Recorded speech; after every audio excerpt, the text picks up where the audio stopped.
Shalom, meus queridos irmãos, a graça e a paz, quem está aí nos acompanhando nas nossas aulas pelo canal nosso de YouTube, Seminário Teológico Bereshit.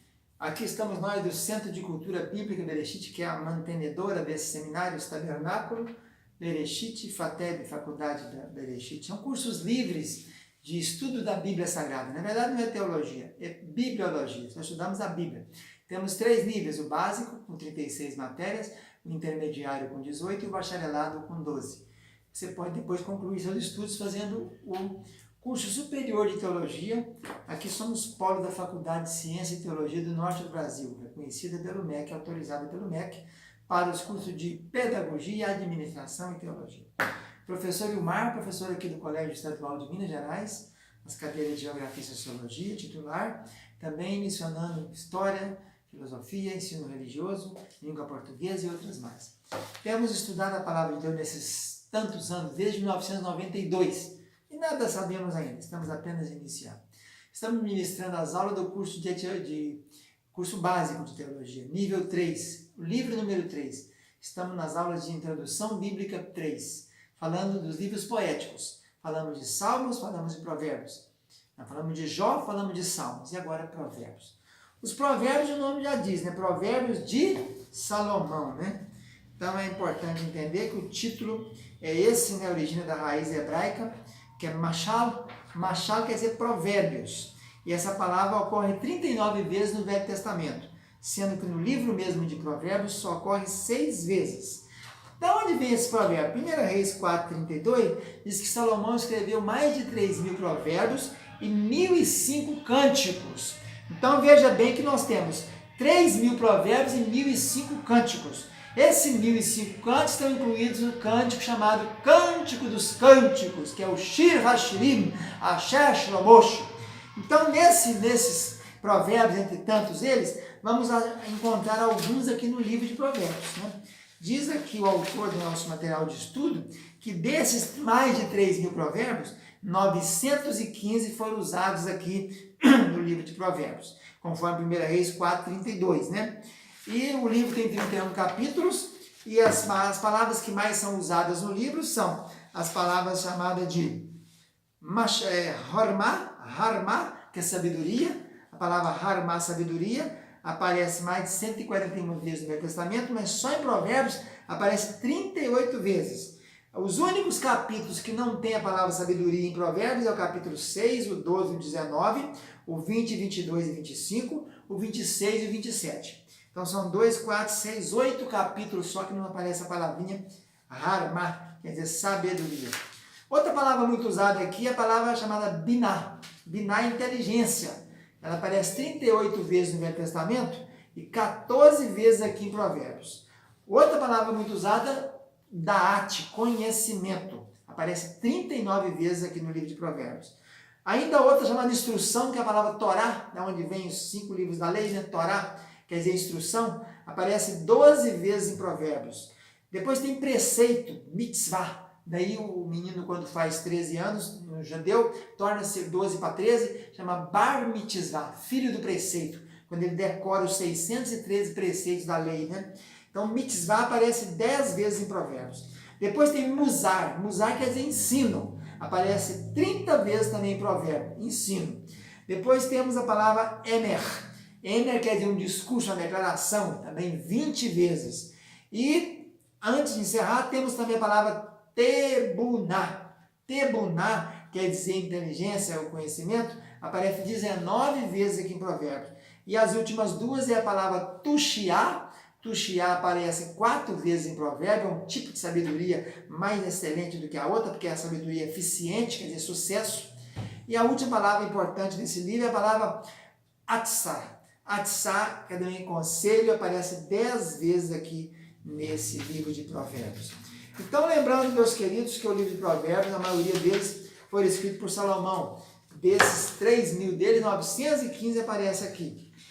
Nós temos a autoria dizendo que são Provérbios de Salomão, Palavras dos Sábios, Provérbios dos Sábios, e também são citados Provérbios de Salomão, os quais transcreveram os homens de Ezequias, rei de Judá, que reinou mais ou menos no ano 700 e pouco antes de Cristo. O Salomão foi 971 até 931, 40 anos, depois o reino se dividiu, o reino de Judá e do norte. Palavra de Agur, filho de Jaqué de Massá, e palavra do rei Lemuel de Massá. Então nós temos discurso de Lemuel e discurso de Agur. Provérbio de Salomão, que transcreveu o rei Ezequias, tem palavra dos sábios, provérbio dos sábios, provérbio de Salomão e provérbio de Salomão. Então é isso aí. Agora, continuando nossos estudos, o livro é prefaciado com o nome de Salomão, mas também você viu que tem sábios, tem outros mais, não é isso? Podemos admitir algumas conclusões sobre esse livro. A maior parte dos provérbios são realmente Salomão. Conforme 2 Reis 4:32, nós acabamos de ler, ele falou mais de 3.000 provérbios e 1.005 cânticos. O principal dos cânticos, o cântico dos cânticos, chamado Shir HaShirim, que é o Cantar de Salomão. Né? O Agur escreveu o capítulo 40, o rei Lemuel 31, os provérbios dos sábios também estão aí compilados, e a equipe de Ezequias também colocou vários provérbios. O livro tem várias unidades independentes, então, né? A data, não há motivos sólidos para saber qual a data específica. Nesse caso, mais provável é entre 950 e 900, mais ou menos, nos dias do rei Salomão, né? Que reinou de 971 a 931 a.C. E se são também escritos pelo pessoal de Ezequias, o rei Ezequias, então mais ou menos no ano 720, por aí, que foi quando ele reinou. Uma coisa interessante é que o livro de Eclesiástico, que é um livro apócrifo, não consta no texto das nossas Bíblias evangélicas, só nas Bíblias católicas, esse livro que é do ano 200 a.C., ele cita Provérbios capítulo 1, versículo 6, mencionando que já havia naquele tempo conhecimento desse livro, então, como canônico naquela época, né? O propósito do livro é advertir dos grandes perigos que resultam inevitavelmente por seguir os ditames da natureza ou paixões pecaminosas. O propósito teológico foi escrito para dar ao povo de Deus uma guia prática e memorável de como aplicar o conhecimento, que é o temor do Senhor, né, a vida diária. A estrutura do livro é a seguinte: nós temos um prólogo, depois tem provérbios para os jovens, miscelânea de provérbios, coleção de Ezequias, o apêndice de Agur e Lemuel. Esse é um modelo que temos para dividir o livro. Tem outro que modelo divide em título e assunto, vários discursos, primeira coleção de Provérbios de Salomão, primeira coleção das palavras dos sábios, discursos adicionais, segunda coleção das palavras dos sábios, segunda coleção de Provérbios de Salomão, palavra de Agur, Lemuel e a mulher virtuosa. Os provérbios consistem geralmente de breves e incisivas declarações que podem ser usadas com grande efeito na comunicação de verdades morais e espirituais. É tipo de um ditado popular, né? Diga-me com quem tu anda que eu direi quem tu és. Mais ou menos assim. Então, ele foi colocado no cano, mas teve alguma dificuldade no cano por causa dessa questão do capítulo 26, versículo 4 e 5. Uma contradiz a outra. Teve um bate-boca aí, mas no final ele foi enquadrado no cano de Jame, no ano 90, né? Dessa era cristã. Então, a contradição é a seguinte: não responda ao insensato segundo a sua estultícia. Capítulo 26, versículo 4. No 26,5 diz assim: ao insensato responde segundo a sua estultícia. Num lugar fala para não responder, no outro fala para responder. Coisas menores. Né? Fatos importantes e interessantes é isso, que tem mais de 3.000 provérbios, só os outros 915 aqui, os outros não se sabe onde foram. O capítulo 31 tem um acróstico. O que quer dizer um acróstico? Uma poesia com letras alfabéticas. Quando começa com Aleph, a palavrinha, o outro versículo começa com Beit, que é o B, a segunda letra, outro versículo começa com Gimel, terceira, Dalet, e vai assim até chegar no último, que é o Tal, né? Shin Tal. Então, o capítulo 31, a partir do versículo 10 até o versículo 31, nós temos um acróstico, cada um começando com uma letrinha hebraica. Então, esse livro é muito importante, porque ele traz muita sabedoria, né? Fala de sabedoria, do temor do Senhor. É um livro que retrata o princípio. Salomão escreveu alguns livros, né? Fora esses livros chamados, fora os seus 1.005 cânticos, 3.000 provérbios, a gente encontra Salomão escrevendo aí 3 principais livros, né? Além dos 2 salmos. Ele escreveu um livro quando era novo, com o tempo da juventude, que é o Cantar de Salomão, Cântico dos Cânticos, 8 capítulos. Escreveu o Eclesiastes, que é o livro da velhice dele, né? Quando já está resumindo a vida dele. E o Provérbios seria um livro que ficaria no meio disso tudo. Nem é novo, nem é velho. É a meia-idade dele, né? Ele está mais consciente e tudo. Então diz assim: Provérbios de Salomão, filho de Davi, o rei de Israel. Para quê? Para aprender a sabedoria e o ensino, para entender as palavras da inteligência, para obter o ensino do bom proceder, e obter a justiça, obter o juízo, obter a equidade, para dar aos simples a prudência, aos jovens conhecimento e bom siso. Ouça o sábio e cresça em prudência, e o instruído adquira habilidade, para entender provérbios, parábolas, palavras e enigma dos sábios. O temor do Senhor é o princípio do saber, mas os loucos desprezam a sabedoria.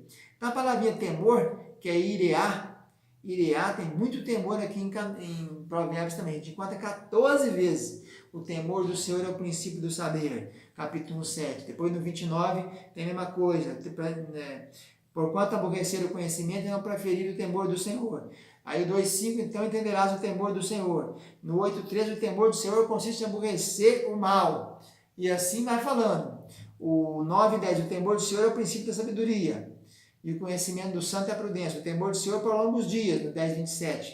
No 14,26, no temor do Senhor tem um homem forte amparo. 14,27, 14,26. O temor do Senhor é fonte de vida para evitar laços de morte. 15,16, melhor é o pouco havendo o temor do Senhor do que o grande tesouro onde há inquietação. 15,33, o temor do Senhor é a instrução da sabedoria. 16,6, pela misericórdia e pela verdade se expia a culpa, pelo temor do Senhor os homens evitam o mal. 19 e 23, o temor do Senhor conduz à vida. 22,4, o galardão da humildade e o temor do Senhor são riquezas, honra e vida. E a última ocorrência, 23,17, não tenha o teu coração inveja dos pecadores, antes no temor do Senhor perseverarás todo dia. Vamos ficando por aqui então com essa aula básica de Provérbios de Salomão. Fica na paz, tchau, tchau.